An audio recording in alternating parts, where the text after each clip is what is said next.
खंडवा में हो रहे लोकसभा उपचुनाव में कांग्रेस के उम्मीदवार ठाकुर राजनारायण सिंह के समर्थन में राजस्थान के पूर्व उप मुख्यमंत्री सचिन पायलट खंडवा के शेगांव माखन में सभा को संबोधित करने पहुंचे और भाजपा की केंद्र सरकार और राज्य सरकार पर जमकर हमला बोला। कांग्रेस के नेता और राजस्थान के पूर्व उप मुख्यमंत्री सचिन पायलट ने आज केंद्र के मोदी और मध्य प्रदेश की शिवराज सिंह सरकार पर हमला बोला। केंद्र सरकार को घमंड और अहंकार की सरकार बताया। शिवराज सिंह पर बोले कि अपने आप को किसानों का मुख्यमंत्री बताते हैं और किसानों पर ही गोलियां चलाते हैं। केंद्र सरकार पर हमला बोलते हुए कहा कि 70 साल में देश में हर टीका मुफ्त लगा। किसी पीएम ने नहीं कहा कि मुफ्त दे रहे हैं, लेकिन मोदी जी कोरोना टीके की वाहवाही लूट रहे हैं। केंद्र की 7 साल से अधिक समय वाली मोदी सरकार पर हमला बोलते हुए कहा, इन 7.5 सालों में कृषि के 3 काले कानून बनाए, बड़ी बड़ी कंपनियों का निजीकरण किया। सचिन ने भाजपा को राम के नाम पर वोट बटोरने वाली पार्टी बताया। कहा, भगवान किसी पार्टी के नहीं सबके हैं। मोदी पर हमला बोलते हुए कहा कि 7.5 साल में पेट्रोल महंगा, डीजल महंगा, खाद महंगा। किसानों की आय दुगनी करने वाली केंद्र सरकार ने लागत दुगनी कर दी।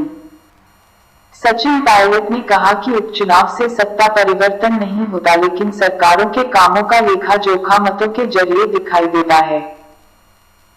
पायलट ने सच्चाई और विकास के नाम पर अपने प्रत्याशी राजनारायण सिंह को जिताने की अपील की।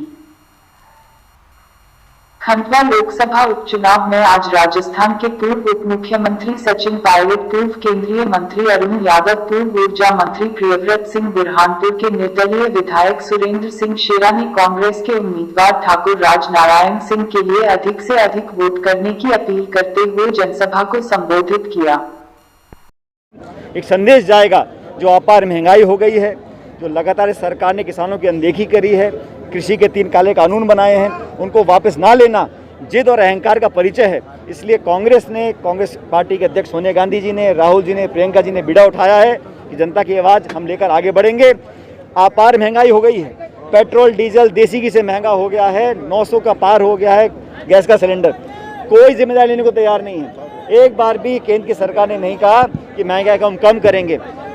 रोजगार खत्म हो गए, उद्योग बंद हो रहे हैं, किसान आत्महत्या कर रहे हैं और 7.5 साल से सरकार केंद्र की है। इसलिए उनको संदेश देने के लिए जनता मन बना चुकी है कि भारी बहुमत से उपचुनाव में प्रदेश में और पूरे देश में जो उपचुनाव हो रहे हैं वहाँ कांग्रेस पार्टी जीत कर जाएगी। आपके आने से कितना लगता है जो मैं सारे 36 इसमें जाति की इतना बड़ा चुनाव है, सभी 36 कौम कांग्रेस पार्टी को सपोर्ट कर रहे हैं और मुझे लगता है कि भाजपा की भी जो पोल है खुल रही है। अभी जो गवर्नर साहब हैं, मलिक साहब, उन्होंने खुलकर कहा कि गोवा की सरकार भ्रष्टाचार करती थी। एक संवैधानिक पद पे बैठा गवर्नर ये बोल रहा है कि जिस राज्य का मैं गवर्नर था उस राज्य के मुख्यमंत्री सरकार ने ओपन करप्शन किया है। मुझे लगता है इस प्रकार की बातें सामने आने से स्पष्ट हो गया कि भाजपा की सरकार जो गोवा की है उस मुख्यमंत्री को इस्तीफा देना चाहिए, उनको सरकार को बर्खास्त करना चाहिए और करप्शन कर जो विरोधी हैं उनकी आवाज़ को दबाने का काम हो रहा है। इनकम टैक्स के थ्रू, ईडी के थ्रू, छापों के थ्रू आवाज़ दबाने का, लोगों की भावनाओं को कुचलने का काम भाजपा कर रही है। इस बात का जवाब मतदान के माध्यम से जनता देगी और 2 तारीख को भारी बहुमत जीतेंगे। जिसको जिस पार्टी में रहना है रह सकता है, लेकिन जनता किसी नेता की जेब में नहीं है। जनता सबकी है और हम सब जाके जनता से आग्रह कर रहे हैं। मुझे लगता है कि सारे परिणाम 2 तारीख को सामने आ जाएगा और भारी बहुमत से कांग्रेस जीतेगी। लगातार कांग्रेस पे हमला कर रहे हैं सिंधिया जी, उनका कहना है कि आप भी कांग्रेस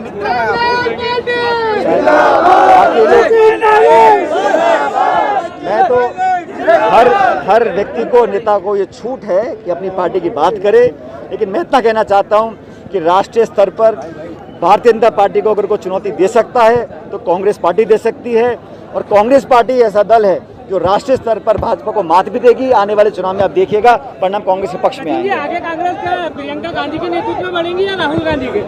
हम सब मिलकर काम कर रहे हैं। कांग्रेस अध्यक्ष अनाउंस कर चुकी हैं कि अगले साल संगठन के चुनाव भी होंगे। ये लगातार प्रक्रिया है, लेकिन कांग्रेस पार्टी के अध्यक्ष सोनिया गांधी जी हैं, उनके नेतृत्व में काम कर रहे हैं।